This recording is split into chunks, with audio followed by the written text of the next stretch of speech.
Sir आज मॅरेथॉनचं आयोजन केलं गेलेलं आहे. काय प्रयोजन होतं आणि काय सांगाल?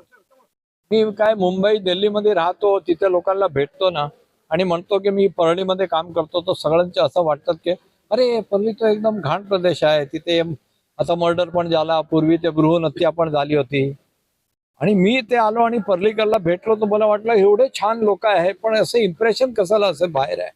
मला ते इम्प्रेशन बदलायला पाहिजे, कारण हे पर्लीकरच्या पण थोडा एनर्जी पण डाऊन झाला होता, थोडा डिप्रेशन झालं होतं की आमचं नाव कसाला असं खराब झालेलं आहे. तो मी मिलिंद सोमन बरोबर बोलला की आपण तुम्ही इथे या ना, आपण एक मॅरेथॉन करू, कारण की मूड अपलिफ्ट करायचा असेल तर स्पोर्ट्स पेक्षा काहीच बेटर नसतं.